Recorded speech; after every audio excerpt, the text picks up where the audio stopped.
Fala, meus amigos e amigas são paulinos, uma ótima quarta-feira para vocês. Estamos aqui trazendo mais um vídeo no canal com as últimas informações do Tricolor. Estou trazendo um corte do All Sport, onde André Hernan traz as últimas informações do São Paulo.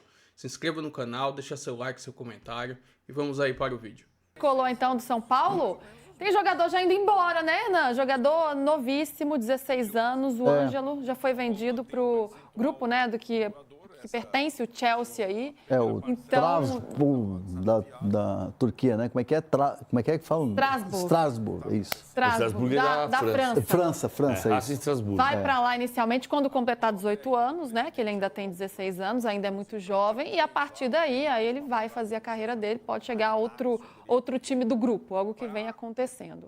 Mas é um jogador aí que é considerado uma joia da base e o São Paulo precisando fazer dinheiro, né? E só pode entregar com 18 anos, né? Pela lei e Pela tal. lei da FIFA, sim. Assim como aconteceu com o Endrick, com o Estevão, né? Tem que completar O 18 Vinícius anos. Júnior com o Rodrigo. Também. E aí o São Paulo agora vai avaliar se vai usar o jogador no profissional, né? Porque ele é um jogador talentoso. É uma joia aí que decidiram vender pela necessidade da grana, né? Aquela coisa, vai vender jogador que está hoje no time titular e o São Paulo está em 3 frentes e precisando, né, passar nessas 3 frentes, e principalmente no Campeonato Brasileiro, que preocupa, ligou um sinal de alerta no São Paulo, ou você pega uma oportunidade dessa de mercado de um jogador que para você ainda é uma incógnita e tem um valor bom.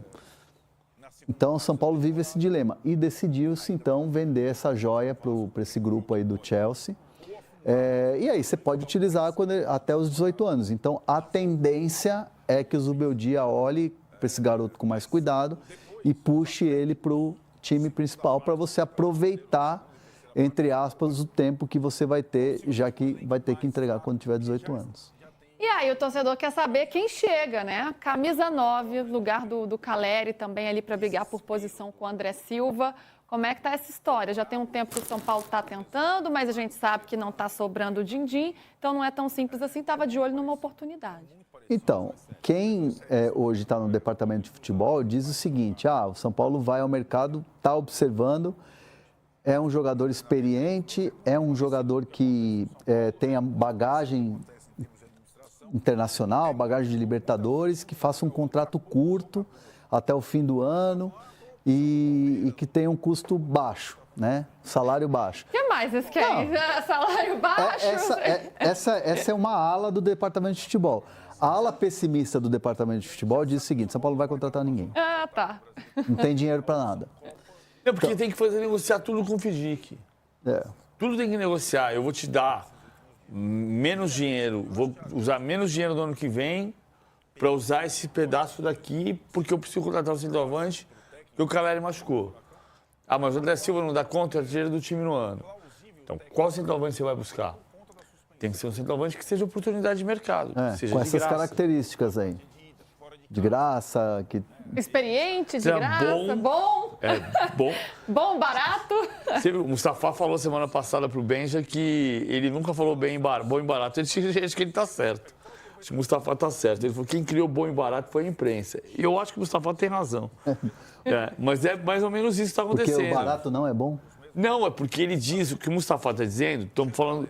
Porque, olha só, eu estou fazendo uma relação que é distante, eu vou aproximar e correr risco.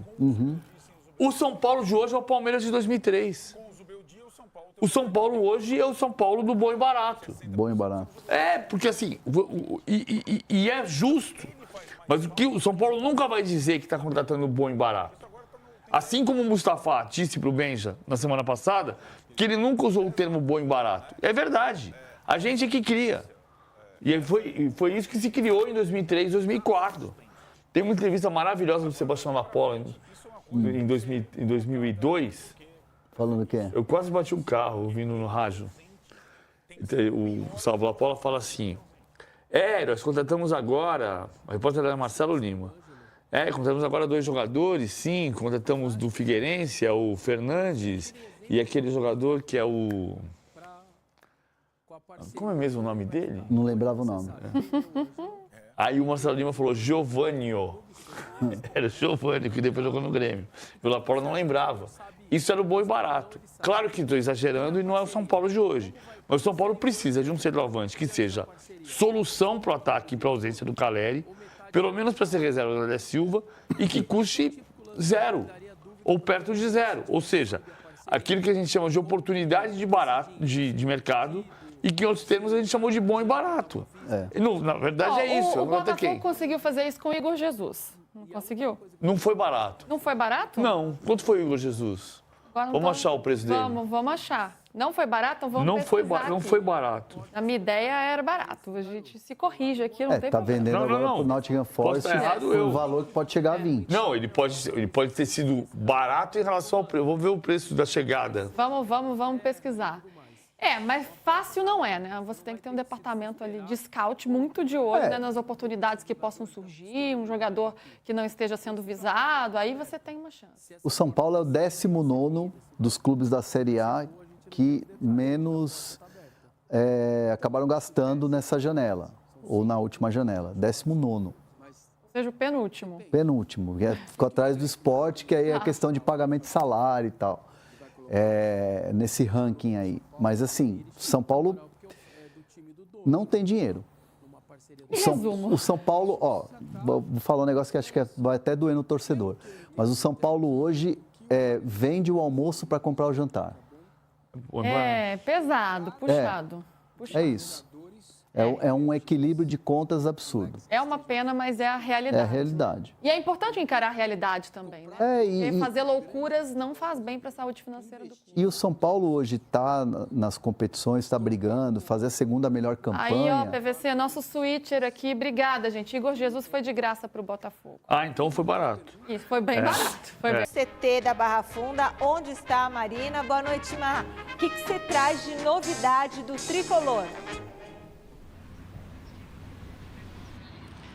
Olá, Michele. Boa noite para você e para todo mundo que está acompanhando a gente aqui no Gazeta Esportiva. Pois é, aqui a gente está em frente ao CT da Barra Funda, onde amanhã o elenco do São Paulo vai se reapresentar depois da derrota que sofreu para o Bahia no último sábado. O elenco ganhou aí 3 dias de folga por conta desse respiro no calendário do futebol nacional aqui continental, né? Já que a data FIFA vai deixar o São Paulo com jogo apenas, não nesta quinta-feira, na próxima, dia 12 de junho. Jogo importante contra o Vasco pelo Campeonato Brasileiro e que vai acontecer no estádio do Morumbis às 9h30 da noite. Amanhã, aqui no CT, com certeza um trio não vai se reapresentar. São aqueles que foram convocados para suas respectivas seleções. Então, o Matheus Alves foi convocado para a Seleção Brasileira Sub-20, o Ferrarese para a Venezuela e o Bobadilla para o Paraguai. E aí, falando no Bobadilla, a gente conseguiu confirmar a informação do GE.com de que ele ligou para o Navarro. Vocês devem se lembrar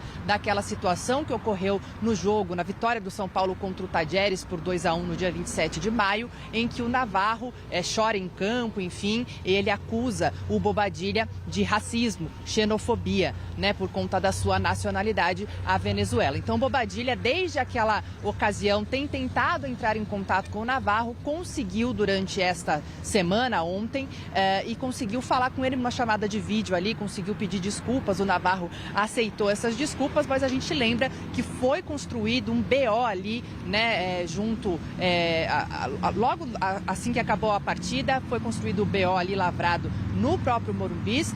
O caso segue, o Bobadilla ainda não se apresentou ao DRAD para prestar o seu depoimento, isso vai acontecer depois da data FIFA, foi um pedido do São Paulo, porque ele foi convocado, então depois da data FIFA ele deve se apresentar para a gente ver que rumos que tomam esse caso de xenofobia que aconteceu no jogo contra o Tajeres. Mas voltando então ao Campeonato Brasileiro, esse jogo do São Paulo contra o Vasco é importante para as duas equipes, é o último jogo antes da pausa do Super Mundial de Clubes, o que o São Paulo não vai fazer parte, mas vai lutar bastante para recuperar os seus jogadores lesionados e precisa vencer esse jogo antes da pausa. São Paulo, nesse momento, é o 13º colocado, mas está apenas a 2 pontos da zona do rebaixamento, que é aberta nesse momento pelo Fortaleza. O Vasco também tem a mesma pontuação do Fortaleza, está em 15º, então resultado que as duas equipes precisam. Então vamos amanhã começar a acompanhar essa preparação do São Paulo para o jogo contra o Vasco no dia 12 de junho. Tá certo, Mi?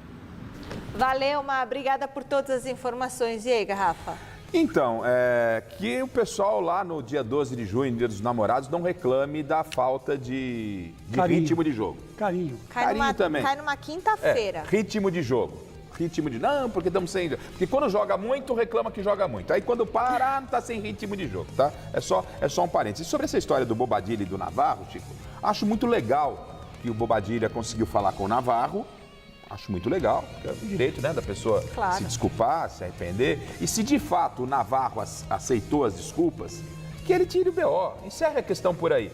Né? Se realmente aceitou as desculpas. Ele tem o direito de não ter aceito as desculpas. Mas, sabe, se foi no calor da partida, o Bobadilla reconheceu que errou, veio publicamente e fez questão de falar com o jogador, e o Navarro aceitou, se realmente procede essa informação do sentimento do atleta, que encerre essa questão e que a coisa tenha ficado apenas dentro de campo, Chicão. Olha, eu vou dizer uma coisa para você. O São Paulo, antes de mais nada, precisa tirar o pessoal do hospital, né? O que tem de gente no hospital, ó, aqui, ó, o tal Lucas, tal Oscar, tal Ferreirinha, tá todo mundo machucado. Nossa. Né? E o São Paulo não tem time, porque depende muito desses dois, o Lucas e o Oscar. São grandes jogadores que estão fazendo uma falta terrível. Mas isso está no pacote, né, Chico? Assim, de um modo geral, está no pacote. Jogadores lesionados, é claro que a sua observação ela é importante no sentido de que esses jogadores se recuperem, mas isso faz parte do que acontece na temporada. Mas o São Paulo não tem time, por isso que eu estou dizendo para você. Não, seria fundamental a volta desses jogadores, mas... Os substitutos não correspondem, né? Então fica aquela coisa, né, no ar. Agora, quanto ao Bobadilla precisa prestar atenção no que ele fala, né? Porque é provável que não dê nada esse processo, né? Seja arquivado. Mas que ele falou uma tremenda bobagem, falou. Se desculpou, então, né? Se desculpou. Vamos tomar cuidado. Que sirva de lição. Vou trazer aqui agora uma matéria do GE falando sobre Zubeldia.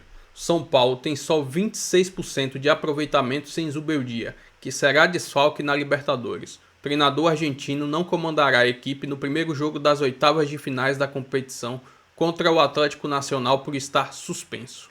As suspensões de Zubeldia impactam diretamente no rendimento do São Paulo. Já foram 11 jogos sem ele no comando da equipe, sendo substituído por Max Cubeiras em 10. Assim será diante dos colombianos no jogo de ida das oitavas de finais lá na Colômbia. O auxiliar acumula 25,92% de aproveitamento, com somente uma vitória, 4 empates e 5 derrotas. Além disso, foram 9 gols marcados e 12 sofridos. Em 2025, Zubeldia já acumula 14 cartões amarelos e um vermelho. Os amarelos foram assim divididos: 2 nos amistosos da FC Series, 5 no Paulistão, 2 na Libertadores, 2 na Copa do Brasil e 3 no Brasileirão. A expulsão foi na última partida contra o Atlético Mineiro. Para se ter uma noção do número, o argentino tem mais cartões do que vitórias na temporada, já que o São Paulo soma 13 jogos vencidos em 35 disputados em 2025.